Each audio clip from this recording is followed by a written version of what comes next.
अप्रैल 10, 2023 सोमवार।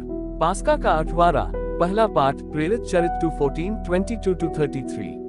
पेतरुस ने 11 के साथ खड़े होकर लोगों को संबोधित करते हुए ऊंचे स्वर से कहा, यहूदी भाइयों और यरूशलेम के सब निवासियों, आप मेरी बात ध्यान से सुने और ये जान ले कि इजरायली भाइयों, मेरी बातें ध्यान से सुने। आप लोग स्वयं जानते हैं कि ईश्वर ने ईसा नाज़री के द्वारा आप लोगों के बीच कितने महान कार्य, चमत्कार एवं चिन्ह दिखाए हैं। इससे ये प्रमाणित हुआ कि ईसा ईश्वर की ओर से आप लोगों के पास भेजे गए थे।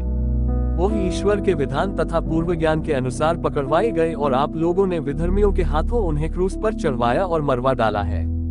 किंतु ईश्वर ने मृत्यु के बंधन खोलकर उन्हें पुनर्जीवित किया। यह असंभव था कि वह मृत्यु के वश में रह जाएं, क्योंकि उनके विषय में दाऊद ये कहते हैं, प्रभु सदा मेरी आंखों के सामने रहता है, वह मेरे दाहिने विराजमान है, इसलिए मैं दृढ़ बना रहता हूँ। मेरा हृदय आनंदित है, मेरी आत्मा प्रफुल्लित है और मेरा शरीर भी सुरक्षित रहेगा, क्योंकि तू मेरी आत्मा को अधोलोक में नहीं छोड़ेगा, तू अपने भक्त को कब्र में गलने नहीं देगा। तूने मुझे जीवन का मार्ग दिखाया है, तेरे पास रहकर मुझे परिपूर्ण आनंद प्राप्त होगा। भाइयों, मैं कुलपति दाऊद के विषय में आप लोगों से निस्संकोच ये कह सकता हूँ कि वह मर गए और कब्र में रखे गए। उनकी कब्र आज तक हमारे बीच विद्यमान है। दाऊद जानते थे कि ईश्वर ने शपथ खाकर उनसे ये कहा था कि मैं तुम्हारे वंशजों में एक व्यक्ति को तुम्हारे सिंहासन पर बैठाऊंगा। इसलिए नबी होने के नाते भविष्य में होने वाला मसीह का पुनरुत्थान देखा और इनके विषय में कहा कि वह अधोलोक में नहीं छोड़े गए और उनका शरीर गलने नहीं दिया गया। ईश्वर ने इन्हीं ईसा नामक मनुष्य को पुनर्जीवित किया है, हम इस बात के साक्षी हैं। अब वही ईश्वर के दाहिने विराजमान है। उन्हें प्रतिज्ञात आत्मा पिता से प्राप्त हुआ और उन्होंने उसे हम लोगों को प्रदान किया, जैसा कि आप देख और सुन रहे हैं। सुसमाचार मत्ती 28, 8-15। स्त्रियां शीघ्र ही कब्र के पास से चली गईं और विस्मय तथा आनंद के साथ उनके शिष्यों को ये समाचार सुनाने दौड़ी। ईसा एकाएक मार्ग में स्त्रियों के सामने आकर खड़े हो गए और उन्हें नमस्कार किया।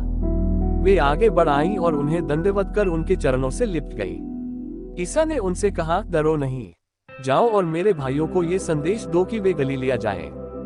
वहां वे मेरे दर्शन करेंगे। स्त्रियां जा ही रही थी कि कुछ पहरेदार नगर आए। उन्होंने महायाजकों को सारा हाल कह सुनाया।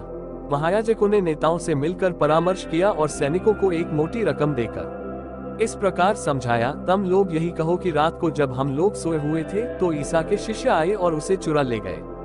यदि ये बात राज्यपाल के कान में पड़ गई तो हम उन्हें समझाकर तुम लोगों को बचा लेंगे। पहरेदारों ने रुपया ले लिया और वैसा ही किया जैसा उन्हें सिखाया गया था। यही कहानी फैल गई और अब तक यहूदियों में प्रचलित है। मनन चिंतन। आज के सुसमाचार में हम दो प्रकार के लोगों को पाते हैं जो प्रभु के पुनरुत्थान की घटना पर दो अलग अलग विपरीत प्रतिक्रियाएं देते हैं। पहले समूह में मरियम मैगदलेना तथा दूसरी महिलाएं हैं जो यीशु के पुनरुत्थान के कारण विस्मित तथा हर्ष से भर गई हैं। यीशु उन्हें दर्शन देकर बताते हैं कि उन्हें उनके पुनरुत्थान का साक्षी बनना है तथा शिष्यों को बताना है कि यीशु उन्हें कहाँ मिलेंगे। दूसरी ओर पहरेदारों का समूह है जो इस वास्तविकता से परिचित है कि यीशु जी उठे हैं। वे ये बात जब महापुरोहितों को बताते तो वे उन्हें रिश्वत देकर न सिर्फ इस बात को दबाना चाहते हैं बल्कि उन्हें झूठी गवाही देने के लिए भी कहते हैं। पहरेदार पुनरुत्थान की सच्चाई को लोगों के प्रभाव एवं पैसे के बदले में नकार देते हैं।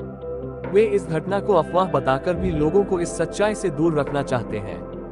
हम जीवन में अनेक बार इस घटना की पुनरावृत्ति होते देखते हैं जब लोग यीशु के पुनरुत्थान में विश्वास करने के बावजूद भी सांसारिक दबाव, प्रभाव, लाभ एवं पैसे के लिए अपने व्यवहार के द्वारा इस सच्चाई को नकार देते हैं। इन पहरेदारों के समान हम न सिर्फ स्वयं यीशु की कृपा से दूर रहते बल्कि दूसरों को भी इस वास्तविक सच्चाई से दूर रखते हैं। जब हम इस पुनरुत्थान को स्वीकारते हैं तो दूसरों को भी इस सच्चाई के प्रति आकर्षित करते हैं। शिष्यों के जीवन को देखकर अनेकों ने यीशु में विश्वास किया तथा ख्रिस्तीय होना स्वीकारा।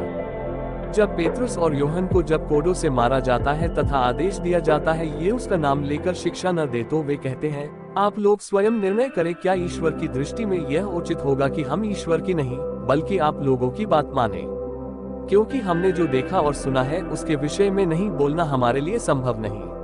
प्रेरित चरित्र 4:19-20। हमें भी अपने जीवन में सांसारिक लाभ एवं लोभ से परे जाकर ईश्वर की बात मानकर पुनरुत्थान की सच्चाई का साक्ष्य देना चाहिए।